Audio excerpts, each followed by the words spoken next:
Gonna take Ren to the vet in Calgary. And I've got some time.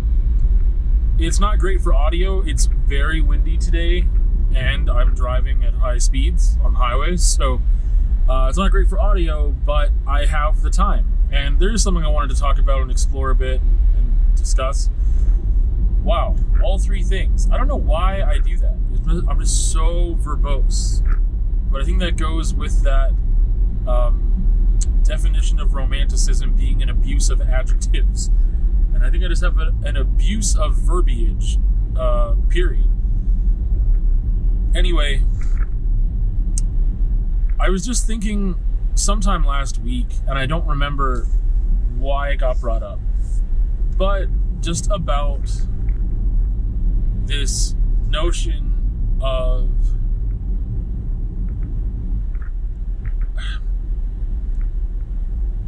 why music is so magical to me. And it started becoming like a bigger and bigger and bigger thing in my mind as I was thinking about it. But like, also, I have no idea if the camera's pointed in the right way at me.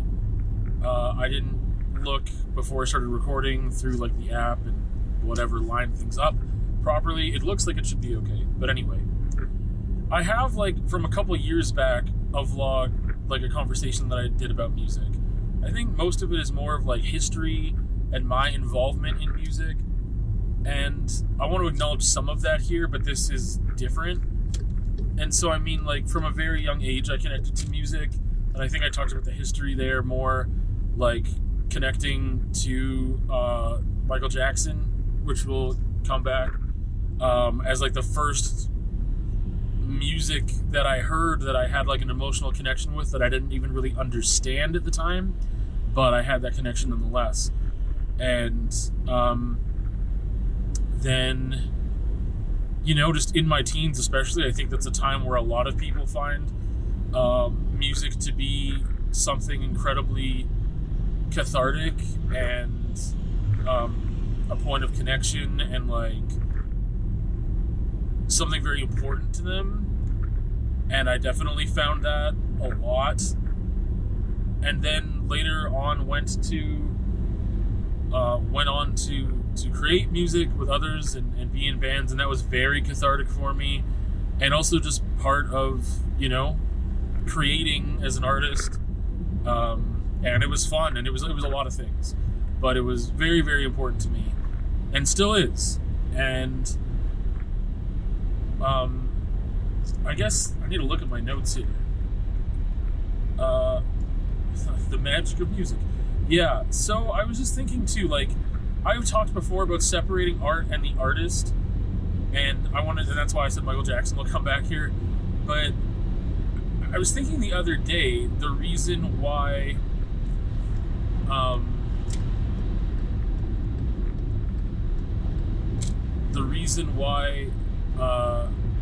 think music is so separate sometimes for people, or how I can separate, you know, the art from the artist too, is because, like, I don't trust people, really. I feel like music, yes, it's made from people, but it is its own thing. That is alchemy, that is magic, that is witchcraft, that is spell casting, like that, you know what I mean? Like, it is this ethereal thing. It's not even a physically tangible thing, which just is so different because it touches me in a way that visual art doesn't. Like, I love art, I love visual art, I love creating it, but out of the four, I guess, major art medias that I consume, like movies or TV, whatever, moving pictures, visual art, books or literature, and music, visual art is the one that I connect with as an audience member the least amount out of those four things.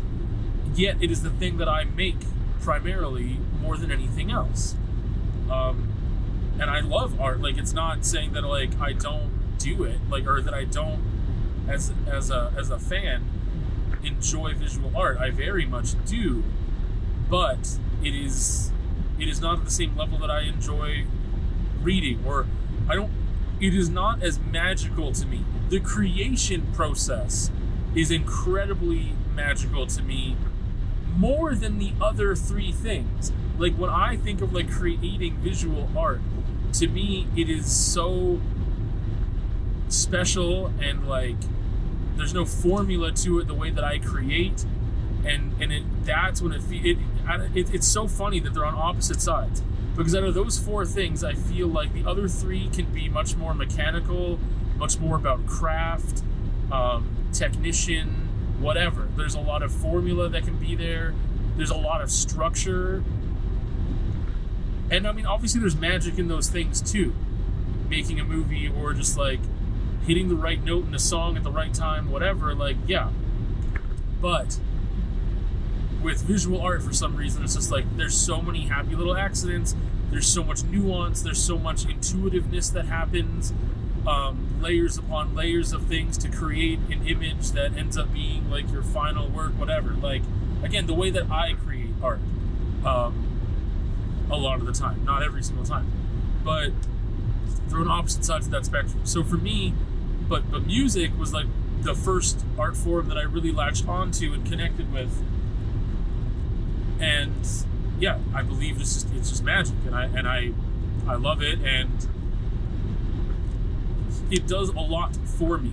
And I was going to that place of like, I think it's also this interesting thing. It is an ephemeral thing. I mean, movies are as well. Books a little less, and then visual art is the most tangible out of those things a lot of the time. Obviously, it could be digital art, it could be sound art, it could be things that you cannot just look at in person and touch if you wanted to, or whatever, if you were permitted to. But music just is like, yeah, I can touch a CD, but that CD is a representation, it's a symbol, it's a physical object, but it is not, I don't touch the CD and then hear and feel the music, right? And I don't know how to express other reasons why it connects me so much to like myself and just the world and whatever, and why it's so magical. But it's just one of those things too. It's like humans made this, right? But but it's so hard for me to think of as a craft, like as like a purely a technical thing. And there's obviously musicians and like musical artists that treat it very poorly and treat it as, you know, a cash cow, and they've got like a very technical formula that's working right now. They go with the trends, blah blah blah, and that's generally music I'm not into, you know, and it's hard for me to respect. And again, like I think that is why I'm trying to get back to this thing about like why, like, me not trusting people but trusting music, and I don't know how else to, I don't know how to segue that or to supplement that, because I'm trying to move on to something else and then I keep getting pulled back there. I don't know. I am able to separate the art and the artist. I think I need to, is why, because it also just goes back to the thing of kill your heroes and just like being aware that people are fallible, people make mistakes, but there are moments of pure magic that people can make that, even if their intentions weren't honorable in that moment, I don't know that, and I don't have to know that, and I can separate that. And everything is just like belief, but perception is reality. So if I believe that this artist was doing this thing in order to just make money and be famous and that's it, if I believe that, then that might taint my perception of that song or that album. However, sometimes I can separate that and be like, okay, but this song, despite the fact that it's attached to this person, and whatever that person has done, or whatever I think they're doing in creating that work, it is beautiful, and it means something to me. I have attached meaning to it, and I would rather have that perception be reality than attach this other one to it, because this other one doesn't serve me or benefit me at all. Like this whole thing of like, well, this person was an abuser, they're a horrible person, blah, blah, blah, blah, blah. And then you get into the stickiness of like, do I want to financially support that person versus like, I could still listen to their music and enjoy it and feel love and optimism and beauty in my life and magic. I keep using that word. I could still have the benefits of those things without financially supporting them, possibly. Anyway. Because I understand why you wouldn't want to support a person sometimes if you feel like they're garbage and they're... I don't want to call people garbage, but I've been trying to get out of that habit the past year or two or more. But if that person is making a lot of really poor choices and you don't think that you would like to support that person financially, that makes sense.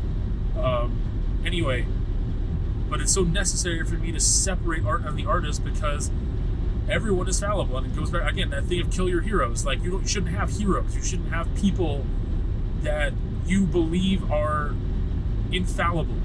I have people I look up to. I have friends that I have strong relationships with that I really look up to, and they lead by example, and they show me things, and they with their actions they make me want to be a better person in this arena or this area or whatever. And that's without all just like the personal, emotional connection, relationship building stuff that has happened. It's just like the way that they live happens to be in a way that influences me positively. But they're not perfect, and they're not my heroes, right? Like, I just, yeah.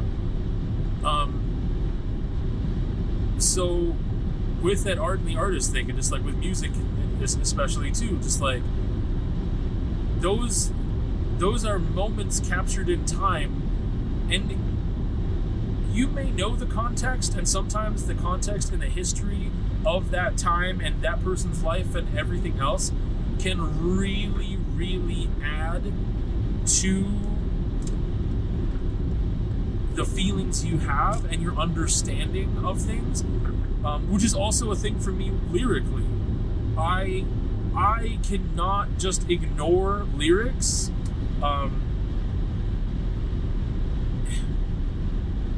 If there are lyrics in a song, like sometimes I can still listen to a song that has like a lyric or two that is problematic or upsetting to me or whatever.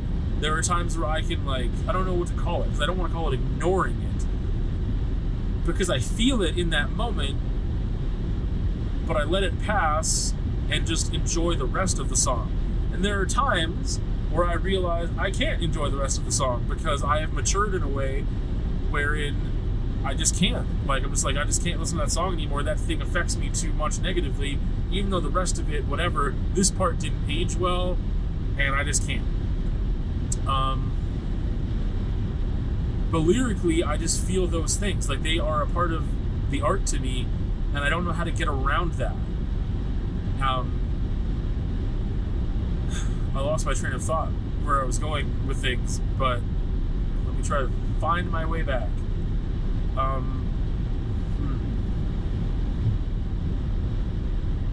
Yeah, the context is something that I think when it comes to the enjoyment of art, the same thing with separating art and the artist. If I came to a song and had my own personal history and belief of that song, sometimes it's even like a lyric that you don't hear correctly, and then you find out the real lyric and you're like, oh, that changes things a lot. But then you're just like, well, I'm still feeling it the way that I felt it because I connected with that so strongly for maybe years before I understood the lyric and what it actually meant. And you still refuse to like acknowledge the lyric that in its truth, and you're just like stuck on the one that you are familiar with and you understood it to be and whatever else from the very first time you heard it. I don't think there's anything wrong with that necessarily. I think that we pick and choose a lot of things, and with art and with music, I was like, I would rather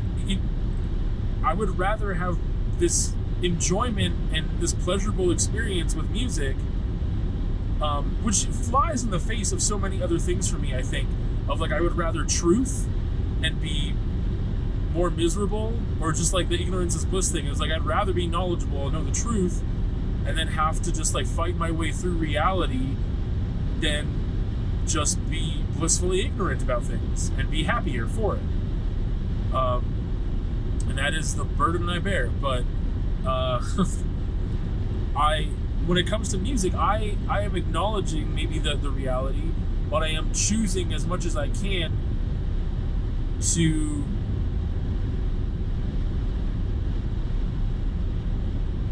take from the music as much positivity as I can and leave the rest behind, because it doesn't serve me in this moment to be like, oh, well, that song was really about this, or like that person sucks, and like whatever. Like, it's so separate for me. It is so entirely separate.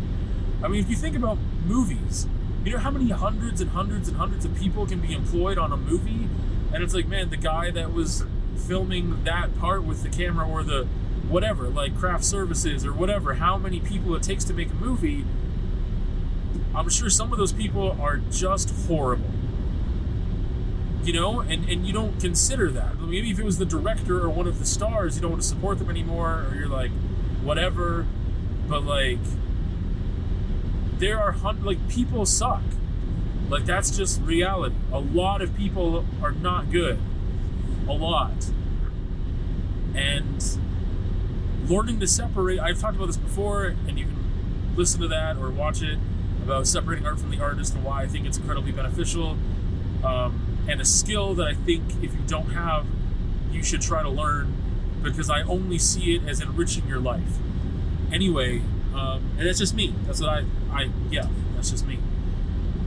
But again, I just feel like these are moments that were created, and they can be separate from other things. And so like sometimes I will pick and choose, just like, okay, well, this artist, I know a certain amount of history of this song now, or their life, and it enriches the song rather than it being something that I ignore or put to the side and stick with what I originally thought. So sometimes I will gain knowledge and be like, oh, like, okay, well, that's not how I'm not going to associate the song with that, even though I have that knowledge. For some reason, I can kind of put it to the side at times and just keep enjoying it the way I used to enjoy it. And I think that is a positive thing, and I think I benefit from that. Which is why, again, my connection with music, it runs very, very, very deep, and part of that is because I feel like that was so cathartic for me, and this is going back to the trusting humans thing. I think when I was in my teens, I was very, very isolated. I was very, very alone, like isolated physically, emotionally, mentally, from peers, family, like-minded people. And I was able to connect and feel not so alone through my love of music, through enjoying music. And those people made music, and I started to associate, as one does, the music with the person. But at some point later in adulthood, I recognized that's not the reality. And I can trust the music. I can't trust people, especially real people in my life, right? And I don't have any connection or relationship with the people that made the music. I think I do. And that's the mistake a lot of people make. You think you have a relationship with the author of the book, or the director of the movie, or the visual artist that made the piece, but unless you are talking with them, you don't. You have a connection to their work. You don't have a connection to them. You don't know them. They don't know you at all. You think you start to get to know them because you have read their work, even if it's a memoir or an autobiography or something, but you don't know them. And so at some point I recognized, like, I have a connection to their work, and the work is so magical that I can appreciate, like, them as a person for creating that work, and recognize that they have talent and ability, and I can respect them for that, or whatever else I can do. But at the end of the day, I still acknowledge I do not have a connection with that individual or that musical group or whatever. I don't. I have a connection with their work. I don't trust people. I would trust this thing because I actually have some control of that thing. That thing, that song is not going to hurt me unless I want it to. I can turn it off. I might not be in the right mood to listen to that song, etc. I have control over that thing. And I don't have control over humans and how our interactions go. And if they will, I mean, you can walk out of a conversation, but before you are out of earshot, they might, throw daggers. So who knows? Yeah, I don't have faith in humans, but I have faith in what can be created and that magic of the universe that can be captured and held onto for an eternity sometimes. I don't know the future of music, digital files, and whatever else, right? Maybe not eternity, but hundreds of years, people have been able to enjoy seeing some art or reading some books or whatever in these formats that change. But that is a wonderful, beautiful, respectable thing. In wrapping this up, I think that is why it is so offensive sometimes, and less now than it used to be. But this helped me understand, just thinking about these things, why there are times where I'd be in the mall and I'm like, oh, like I can't, like I need to get out of here. Like this song is so garbage and so like obviously formulaic for money, trends, and it's also just like lyrically gross or whatever, that I can't listen to this. This is like hurting my soul. And I think it's just because like the importance that the connection that I have with music and the importance that I've put on it is such that it is offensive for someone to abuse that. But again, over time, I've been able to just not have as many heavy feelings about it and just be way more, I don't know, if someone's using music neutrally, I don't know how to explain it. Like it's really difficult if it's like somebody who is like, if you're in church only halfway, I don't even know, or you're abusing, I don't know, like abusing trust within your organized religious whatever. And if I was a person who 100%, it's like if I was part of the Catholic Church and I was 100% belief all in, it's a thing that enriches my life and it's beautiful and magical, and I feel saved by the Catholic Church and everything else, it would be so offensive to me when I find out that there are officials and people that are in positions of power and trust that abuse that trust in ways that are so offensive to me and my core being. To be clear, if we're talking about like sexual abuse, that's like to me, music is church. Like to me, like that's the only comparison that I can make. And that's why it's like, if I'm all in with music and just like 100% there and like believe in this magic and what it does for me, and then to have people like abuse that for certain reasons, it's not quite the same amount of betrayal. Because again, over time, I have been able to just let those things go more. So that's not the same thing as like the Catholic Church example, because I would not be able to let that go, and then I would question my faith and just all those other things. But there were points in my life where I was like, this is so offensive. It is so gross to me. I can't be in the mall right now. Like, it just like, I don't know. And I think that was a skill to let that stuff go, but still enjoy the magic of the things that are positive, that are lovely. Anyway, I think I'm just looking at my notes again here, and I think that's really all that I have to say about that. I find music and art to be beautiful and magical, the creation of it and participating in that, but also fan first. And that's what I've been, especially musically, is a fan first. And I again, it's one of those things I feel like it's so corny to say like music saved my life, but like I did not have a connection point. I did not have people I could connect with or trust, and I felt very isolated, and music was something I was able to connect to and not feel so alone. And that's huge. That's huge as to part of why I'm here today.